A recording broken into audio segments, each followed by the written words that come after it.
En este bloque vamos a conversar con nuestro invitado en piso de la fecha, el ministro de Economía y Finanzas, Carlos Fernández Valdovinos. Ministro, muchísimas gracias por venir.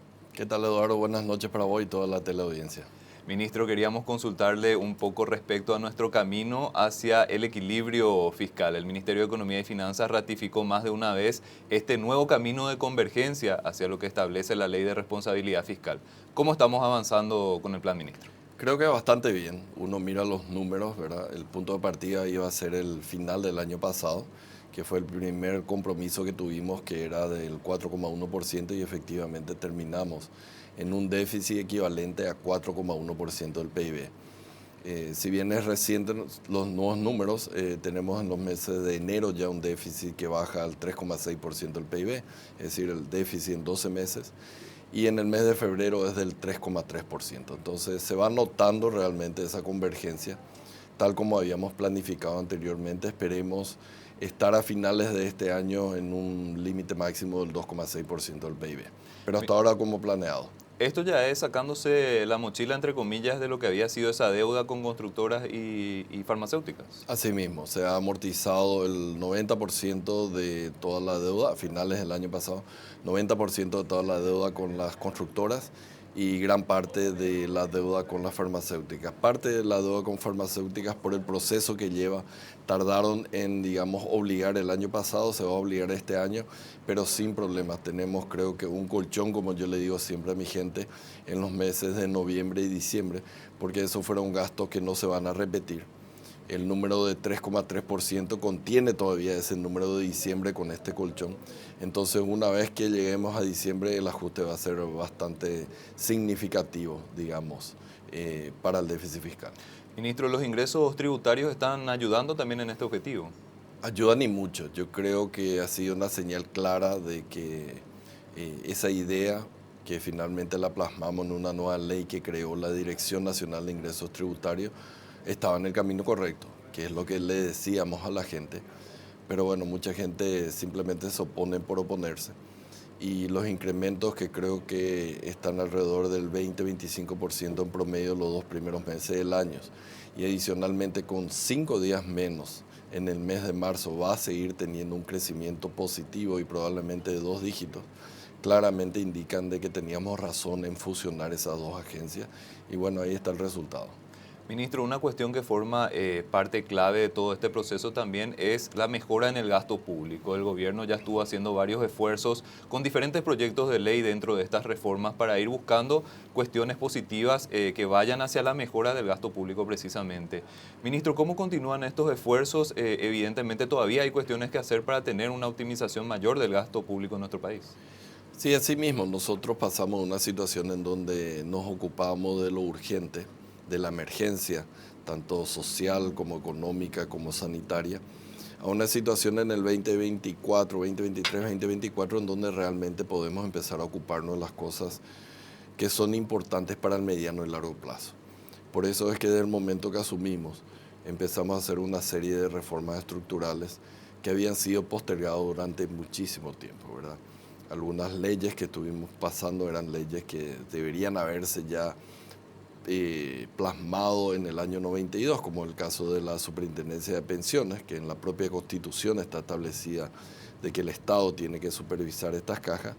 Y ahora estamos siguiendo con eso, ahora que tenemos nuevamente al Congreso, digamos, funcionando.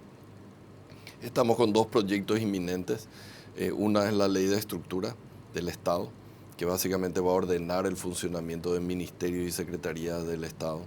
Y el otro es la ley de la carrera del servicio civil, en donde tuvimos ya una audiencia pública y estamos teniendo reuniones, digamos, bilaterales entre el Ministerio de Economía y los sindicatos y las centrales obreras, de tal manera a llegar a un consenso mayor en términos de la redacción. Lo importante de esta última ley, creo que el corazón de la ley, que es la parte de la carrera civil, básicamente no tiene mucha controversia, todo el mundo está de acuerdo. Hay algunas cuestiones que me parecieron válidas, más en el funcionamiento de los sindicatos, donde ellos expresaron preocupaciones al Ministerio de Economía, y vamos a estar modificando de tal manera a llegar a ese consenso que te digo, que va a ser muy importante cuando se trate el proyecto de ley en el Congreso. Ministro, esos procesos que se hicieron en su momento para la creación del Ministerio de Economía y Finanzas y la propia Dirección Nacional de Ingresos Tributarios, ¿podrían continuar? ¿Habría de repente todavía espacios para ir viendo entidades que podrían fusionarse para optimizarse o ya estamos en un techo, por decirlo de alguna manera? No, este es el inicio nomás. O sea, seríamos muy pobres en términos de decir que ya la estructura de todo el Estado es la más eficiente posible. De un tiempo a esta parte se empezó a descentralizar innecesariamente mucho.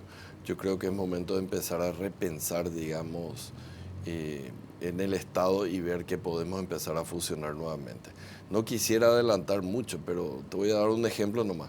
Secretaría Nacional de Repatriados debería estar con el Ministerio de Relaciones Exteriores, por ejemplo. Entonces, así como eso, hay muchos ejemplos que creo que podrían fusionarse y tener un Estado mucho más chico. Quiero recordarte nomás y recordarle a la teleaudiencia que gracias a la fusión entre lo que era Hacienda, STP y la Secretaría de la Función Pública, hemos sido capaces de eliminar unas 82 cargos gerenciales. O sea, imagínate que con una fusión eliminamos burocracia de ese tamaño.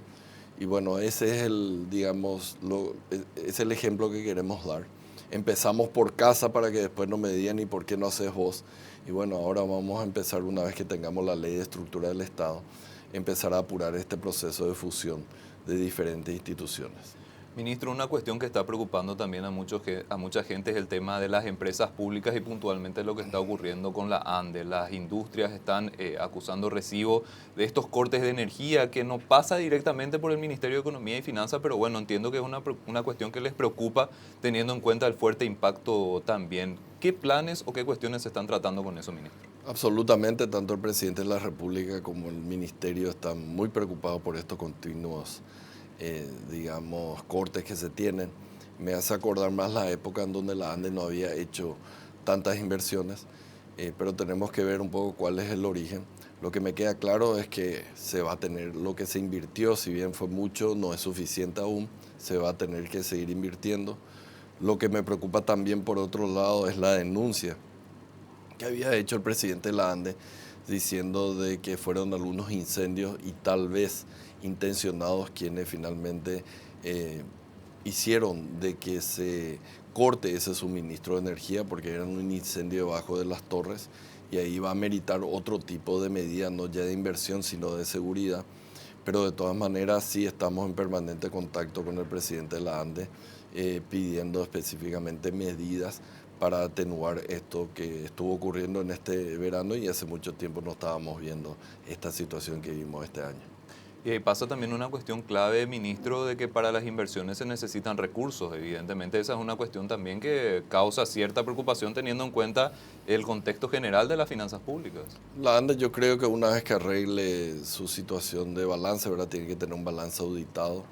Es probablemente una de las pocas, si no la única empresa que por sí mismo va a poder salir a emitir bonos para realizar esas inversiones, así como lo hace el Estado Central con el MOPC.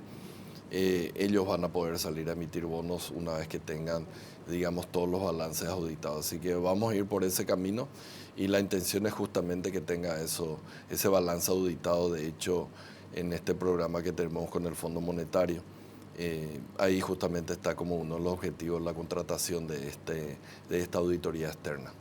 Ministro, y hay otras empresas públicas que evidentemente también tienen que ser revisadas. ESAB, Petropar, la Industria Nacional del Cemento. ¿Cómo están viendo las demás? Todas tienen que tener un plan, digamos, para el funcionamiento y para mejorar la gestión, porque así como decimos, no me pueden decir que no pueden mejorar la gestión, sino antes el manejo era perfecto, cosa que creo que no haya sido el caso, y mismo que haya sido bueno el manejo, siempre hay espacio para mejorar. Para eso nos pusieron en el gobierno, entonces ellos tienen que ir presentando un informe. Hay que acordarse que tenemos el Consejo de Empresas Públicas que lidera el Ministerio de Economía y Finanzas y probablemente ya en el mes de abril vamos a ver qué estuvieron haciendo en este primer trimestre del año para mejorar la gestión de estas empresas públicas. Ministro, otro tema que siempre forma parte del debate y evidentemente queremos contar también con su visión es el tema deuda pública. Siempre se habla mucho de la relación Producto Interno Bruto, hay otras cuestiones también que mirar cuando hablamos de deuda pública, ¿verdad? En líneas generales, ministro, ¿cómo están viendo lo que es la evolución de estos ratios y les parece, sí o no, que Paraguay está llegando de repente a un agotamiento de ese modelo de sustentar inversión pública a través del endeudamiento? En primer lugar, no me preocupa, pero este es el típico caso en donde a pesar de que se estuvieron haciendo bien las cosas, uno puede aún mejorar lo que tenemos hasta ahora. Entonces, lo que estuvimos haciendo son algunas políticas de innovación en términos del manejo de la deuda pública. Y te menciono algunas de ellas. En primer lugar, hemos guaranizado parte de la deuda que teníamos con el Banco Interamericano de Desarrollo, era deuda expresada en dólares, ahora está expresado en guaraníes. Y esa fue una primera operación que hicimos en noviembre del año pasado. En segundo lugar, el fortalecimiento del mercado doméstico. Se ha emitido un monto récord en el mercado doméstico en diciembre del año pasado por un equivalente, porque fue en guaraníes, de 220 millones de dólares. Y en tercer lugar, lo que estuvimos haciendo es la emisión exitosa que tuvimos de bonos en guaraníes, pero en los mercados internacionales. Entonces, por eso te decía, siempre hay espacio de mejora. Y si bien cuantitativamente no me importa, había mucho espacio para mejorar cualitativamente y eso es lo que estuvimos haciendo recientemente. No me quiero olvidar también el hecho de que estamos recurriendo a mecanismos innovadores de financiamiento que tienen los organismos multilaterales, como el caso del BID y el Fondo Monetario Internacional. En el caso del BID estamos en un programa llamado BID Clima, que digamos tiene una tasa de interés relativamente subsidiada para algunos proyectos que son importantes para la sostenibilidad ambiental en el país. En este caso hemos agarrado un proyecto para la limpieza del lago de Pacaraí. En segundo lugar, con el Fondo Monetario Internacional tenemos el Fondo de Resiliencia y Sostenibilidad, que básicamente tiene una serie de medidas también amigables al medio ambiente, pero que al mismo tiempo implican desembolsos de recursos a una tasa de interés por debajo de lo que usualmente presta el Fondo Monetario Internacional. Entonces, como verás, hay una serie de medidas que van mucho más allá del ratio deuda sobre PIB. Son cuestiones que estuvimos atacando de tal manera a mejorar la gestión de la deuda pública, pero en resumen, a mí no me preocupa para nada los ratios que tenemos y con la convergencia fiscal, porque la deuda es simplemente el síntoma de algo que es el déficit fiscal, con el déficit fiscal convergiendo al 1,5% y la economía creciendo al 4,5% de acá para adelante, ese ratio se estabiliza inicialmente y luego empieza a converger a niveles más bajos. Pero sí, ministro, se está viendo también alternativas como por ejemplo las alianzas público-privadas. Ustedes están avanzando para ir renovando un poquitito esa herramienta y darle otra dinámica. Absolutamente, porque tenemos el límite del espacio fiscal y ahí tenemos que ponerle al sector privado que haga muchas de las cosas que el Estado no tiene espacio. La parte de alianza pública-privada va a ser fundamental, digamos, para la duplicación de lo que sería la Ruta 1 y la salida de Asunción hacia la Ruta 1 y también probablemente para el tren de cercanías o incluso también para el aeropuerto. Ministro, sé que es un poco antipática la pregunta, pero ¿por qué hasta ahora estos proyectos de alianza público-privada no despegan? ¿Por qué no llaman la atención suficiente? Nosotros hace 7 meses nomás que estamos en el gobierno, había que preguntarle a los anteriores por qué no pusieron el énfasis. Todo manejo en el sector público implica un gran compromiso. Compromiso quiere decir ocuparse, no preocuparse únicamente. Entonces uno tiene que estar por encima de eso para que te salgan las cosas. Como dijo el presidente ayer, muchas de las cosas que estamos haciendo no es soplar y hacer botellas. Nosotros necesitamos estar encima de esos proyectos porque siempre hay obstáculos que no te dejan ir. Pero yo creo que va a salir. De hecho, la última APP que hubo fue la de la Ruta 2 que salió durante el periodo 2013-2018. Después se llamó a silencio el gobierno y ahora vamos a empezar nuevamente. Y yo creo que pronto, en este año, vamos a tener ya novedades importantes con respecto a las APP.